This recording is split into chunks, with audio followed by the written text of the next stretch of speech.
అనిపిస్తుంది జనరల్. కూటమి ప్రభుత్వం వల్ల మనకి కరెంటు బిల్లు పెంచితే ఎక్కువ భారంగానే ఉంది. ఒక పక్క చూసుకుంటే సార్ 190 పైసలు అన్నారు, మళ్ళీ జనవరి నుంచి 45 పైసలు పెంచే యోచనలో ఉన్నారు. గత ప్రభుత్వాలు ఏమో టూర్ ఆఫ్ ఛార్జీలు వేసాయి కాబట్టి అవి తీసేస్తామన్నారు, కానీ మరి ఇప్పుడేమో తగ్గదంటున్నారు కదా సార్, ఎలా అనిపిస్తుంది? ఇది భారంగా అనిపిస్తుంది. నిత్యావసరాలు కూడా బాగా పెరిగిపోయినాయి. రేట్లు ఇంతకుముందు మనకి 110, 120 ఉండేది, ఇప్పుడు 140, 145, 150 అవుతుంది. త్వరలో జీఎస్టీ కూడా పెంచుతామంటున్నారు సార్, స్లాబ్ రేట్లు కూడా పెరుగుతున్నాయి. రెండోది పాప్కార్న్, స్వీట్ పాప్కార్న్ అని కూడా విశ్లేషణ జరుగుతుంది. ఒక్కొక్క రేటు ఒక్కొక్కటి అంట, ఎలా అనిపిస్తుంది? మరీ భారంగా లేవు ఖర్చులు? భారంగానే ఉందండి. గతంలో ఎంత అయ్యాయి సార్? ఒక ఇంటికి మెయింటెనెన్స్ చేయాలంటే గతంలో ఎంత అయ్యేది?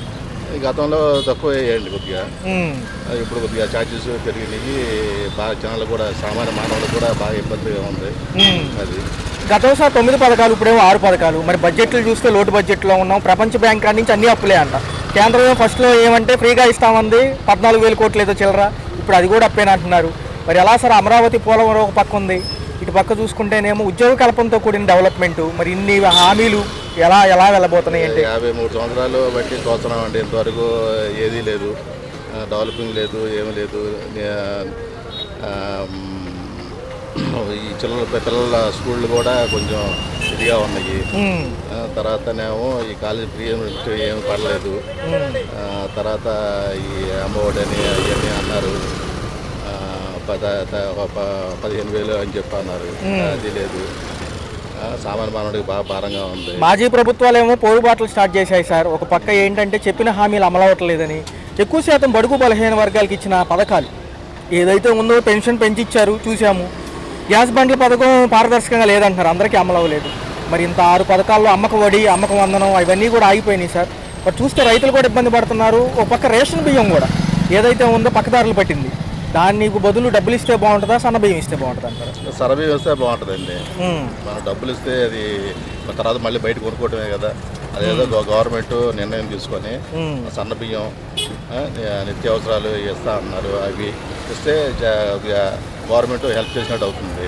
కేంద్రం ఎప్పటికీ రాయితీలు అయితే ఇవ్వట్లేదు. దక్షిణాది రాష్ట్రాల మీద నుంచి వచ్చే ఆదాయం కావాలి, కానీ దక్షిణాది రాష్ట్రాలు ఎప్పుడు చిన్న చూపే కేంద్రానికి, ఎందుకంటారు జనరల్? అది మన అడగాలండి. మనం ఇప్పుడు ఉన్న గవర్నమెంట్ గట్టిగా నిలదీసి అడిగి మనకి ఏమేమి కావాలి, ఇక్కడ బాగా ఇబ్బంది పడుతున్నారు, మన రాజధాని లేదు, తర్వాత పోలవరం, తర్వాత నిత్యావసరాలు ధరలు కానీ, జిఎస్టీలు కానీ అభివృద్ధి, మనకి కంపెనీలు రావాలంటే, పిల్లలు చదువు అయిన తర్వాత కంపెనీలు జాబ్ చేసుకోవాలంటే మనకి కంపెనీలు రావాలి. అది కేంద్ర ప్రభుత్వం కొద్దిగా మనకి సాయం చేసి గట్టిగా మనకి అందిస్తే మనకి బాగుంటుంది. ఎక్కడ వార్తలు చూసినా సార్, ఒక పక్క చూసుకుంటేనేమో మోడీ గారు ఆ పార్లమెంట్ సమావేశంలో జమిలీ ఎలక్షన్ అంటున్నారు. మనకు 7 నెలలు కూడా అవ్వలేదు ఎన్నికలు. ఈ జమిలీ ఎలక్షన్స్ 2027 అని జపం చేస్తున్నారు. అవి వస్తే మాకు ఖర్చులు తగ్గుతాయి, కొంత ఖర్చులు మిగులుతాయి. రాష్ట్రం అంతా కూడా రాష్ట్రాల వారీగా పెట్టే ఎలక్షన్స్ గ్యాప్లు ఉండటం వల్ల ఎంతో డబ్బు ఖర్చు అవుతుంది అంటున్నారు. మరి అంత యంత్రాంగం ఉందంటారా? ఒకవేళ జమిలీ ఎలక్షన్స్ 2027లో పెడితే మాజీ ప్రభుత్వాలకు మళ్ళీ ఆస్కారమేమని విశ్లేషకులు అంటున్నారు. అంటే పాత ప్రభుత్వాలు ఉన్నాయి కదా, ఓడిపోయిన ప్రభుత్వాలకి వాళ్ళుగా ఉన్న కొంచెం ఇప్పుడు ఉన్న దాన్ని బట్టి చూస్తుంటే జమిలీ ఎన్నికలు పెడితే అది నెక్స్ట్ రావచ్చామని నా అభిప్రాయం.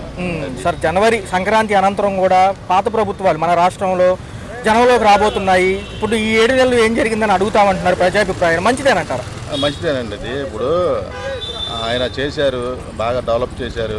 కొంచెం మనకి అందరిలో సామాన్య మానవుడికి అందరికీ ఉపయోగపడినాయి, అందరూ లబ్ధి పొందారు. ఇప్పుడు వచ్చిన దాని ఏంటంటే గ్యాస్ అన్నారు, కొంతమంది పడుతుంది, కొంతమంది పట్టలేదు. తర్వాత పెన్షన్లు కూడా కొంతమంది పడుతుంది, కొంతమంది పట్టలేదు. అది కూడా ఈ ఇళ్ళు కానీ ఏదైనా కానీ అవి కూడా డెవలపింగ్ చేస్తే బాగుంటుంది. ఎందుకు ఇంత ప్రభుత్వం ఇచ్చింది, ఇప్పుడు అవి ఏం చేయాలనేది అర్థం కావట్లేదు. Okay sir. ఇప్పుడు గవర్నమెంట్ నిర్ణయం తీసుకొని ఏమైనా చేయగలుగుతుందా అనేది చూడాలి. ఓకే. చూసుకుంటే కరెంటు బిల్లులపై నిన్న పోరుబాటు పట్టింది వైసీపీ. అది వాస్తవమే కదండి. అప్పుడు జగన్ గారు వేసినప్పుడు కూడా వీళ్ళంతా కరెంటు బిల్లు తగ్గించాలి అని చెప్పన్నారు. ఈ ప్రభుత్వమే పెంచుతుంది కదా, మరి దానికి ఎవరు చెప్పగలం? వచ్చే జనవరి నుంచి కూడా కొత్త రిజిస్ట్రేషన్ పాలసీతో సహా భూమి రేట్లు పెరగడం, అన్ని వాయింపుడుగానే ఉందండి ప్రభుత్వం వచ్చినాక. సార్ ఎలా సార్ మరి మధ్యతరగతి సామాన్యుడి పరిస్థితి? అంతేగా మరి, మధ్యతరగతి బాగుపడాలంటే జగన్ గారు ఉన్నప్పుడు మధ్యతరగతి అంతా బాగుంది. వాళ్ళ రోడ్డు మీద పోలీసు వాళ్ళు కేసులు రాయడం కానీ, ఒక చిన్న పెద్ద వాళ్ళని ఏం చేయలేకపోతున్నారు, చిన్న వాళ్ళని పట్టుకుంటున్నారు. ఈ సేల్ ట్యాక్స్ వాళ్ళు కానీ ఈ ప్రభుత్వం వచ్చినాకే ఎక్కువైంది. ఈ ధరల పెరుగుదల కూడా బాగా భారంగా చాలా ఇదిగా ఉంది, దారుణంగా ఉంది సార్. చూస్తే మరి ఏమో అప్పుడు 9 పథకాలు, ఇప్పుడు 6 పథకాలు, చాలా దయనీయమైన స్థితిలో ఉంది. లోటు బడ్జెట్ అంటున్నారు. అవును, ఎలా ఇచ్చేటప్పుడు కూడా తెలియాలి కదా గవర్నమెంట్కి. ముందు గవర్నమెంట్ లో బడ్జెట్ లో ఉందని చెప్పి అసాధ్యంగానే హామీలు ఇస్తే మరి ఎలాగ ఉంటుంది కదా సార్. చూసుకుంటే ఒక పక్కేమో కేంద్రం జీఎస్టీ పెంచే ఆలోచనలో ఉంది. ఏవైతే ఇంతకు ముందు నిధుల కింద ఇస్తామన్నారో అవన్నీ అప్పులే అని తేలిపోయింది. ప్రపంచ బ్యాంక్ 8,600 కోట్లు, పోలవరం 15,000 కోట్లు, అవన్నీ ఎలా అనిపిస్తుంది సార్? అంతేగా మరి అండి. మరి కూటమి ప్రభుత్వం అంటే అలాగ ఉంటుంది. మరి పవన్ కళ్యాణ్ గారు ఎన్నో చెప్పారు సార్ వచ్చే ముందు. ఆయన ఆచరణ కానీ హామీలు ఆచరణ చేయలేని ప్రభుత్వం అండి ఇది. అంటే సార్ చూసుకున్నట్లయితే మళ్ళీ అప్పులు పాలేగా సార్. అంతేగా మరి.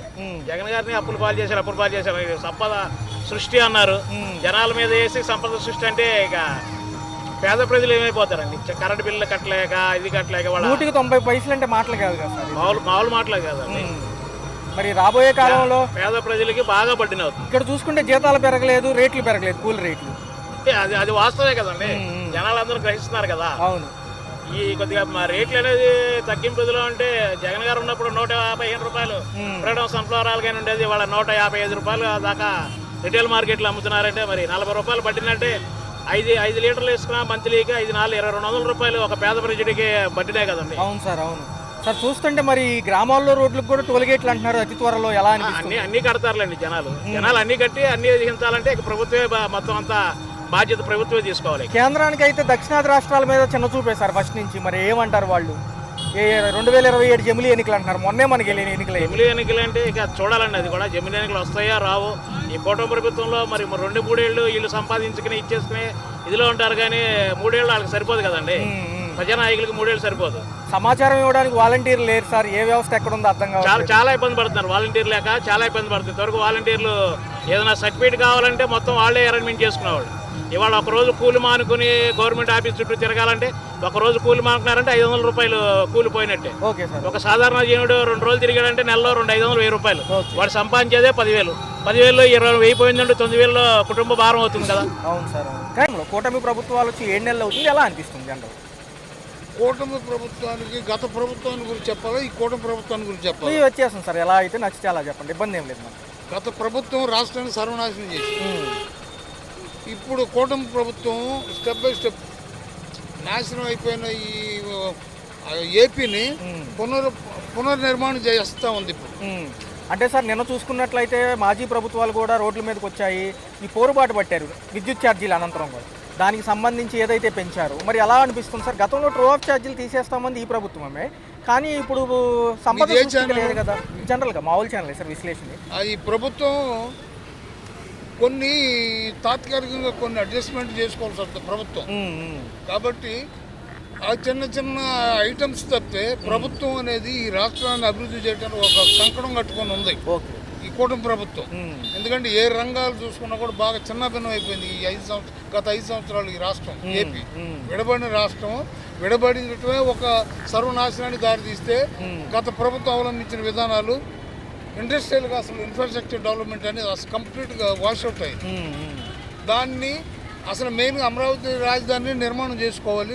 అమరావతి రాజధాని నిర్మాణం చేసుకుంటే అన్ని రంగాలు అభివృద్ధి చెందుతాయి సార్. మరి ఇప్పుడు చూసుకుంటే పథకాల వైపు వెళ్తే గతంలో 9, ఇప్పుడేమో 6. గతం కంటే కూడా డబుల్ బడ్జెట్లు ఉన్నాయి. ఒక పక్క ఉచితాలు ఎంతవరకు ఇవ్వచ్చు అంటారు?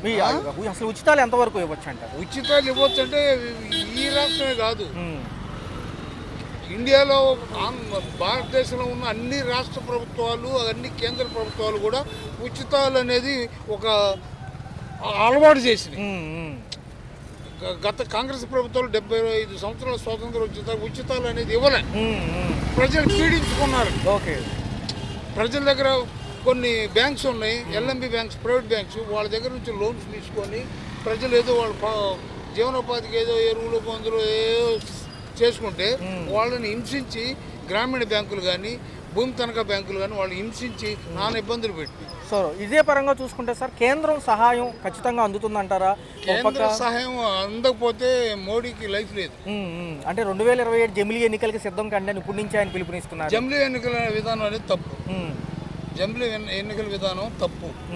ఎందుకంటే రాష్ట్ర ప్రభుత్వం, అన్ని రాష్ట్ర ప్రభుత్వం 29 రాష్ట్రాలు, ఎన్నికల పరిపాలన ఎంపీలు పార్లమెంటరీ శాసనసభలు రెండు ఏక టైంలో జరగాలంటే అది ఆ విధానం మంచిది కాదు. రాజకీయ విశ్లేషకులు ఏమంటున్నారంటే సార్, జమిలీ ఎలక్షన్స్ పెడితే మళ్ళీ పాత ప్రభుత్వాలకి మాజీ ప్రభుత్వాలకి ప్రతిపక్షాలకి ఆస్కారం ఇచ్చినట్టే అంటున్నారు. ఏదన్నా పాసిబిలిటీ ఉంటుందంటారా పాత ప్రభుత్వాలు మళ్ళీ వచ్చి? పాత ప్రభుత్వాలు అనేవి లేవు. పాత ప్రభుత్వాలు ఎవరు ప్రజలు చూడరు. ఇవాళ ఒక రకంగా చెప్పాలంటే మోడీ ప్రభుత్వం పరిపాలనా విధానం బాగా ఉంది. ఇన్ఫ్రాస్ట్రక్చర్ డెవలప్మెంట్ వ్యవహారంలో మోడీ ప్రభుత్వం చాలా 1000 రెట్లు కాంగ్రెస్ ప్రభుత్వాల కంటే మోడీ ప్రభుత్వం బాగా చేస్తుంది. ఫర్ ఎగ్జాంపుల్ ఇక్కడ 2 ఫ్లైఓవర్లు వచ్చినాయి మా బెంజీ సర్కిల్ దగ్గర. ఇవాళ ఫ్లైఓవర్లు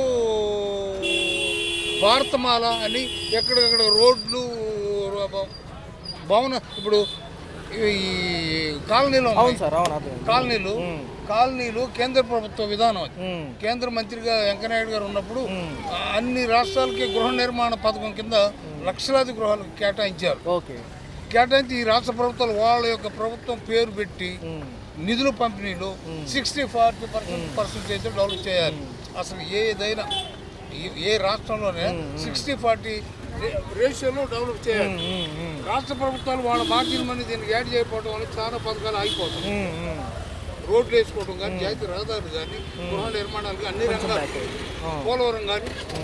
మరి ఇలాంటప్పుడు రాష్ట్ర ప్రభుత్వాలు యొక్క పాత్ర లేకుండా అచ్చంగా కేంద్ర ప్రభుత్వం భరించాలంటే పోలవరం ప్రాజెక్టు పూర్తి కేంద్ర ప్రభుత్వం. ఈ 4 ఏళ్ల పాటు అభివృద్ధితో కూడిన డెవలప్మెంట్ కాబట్టి ఎలా అనిపిస్తుంది?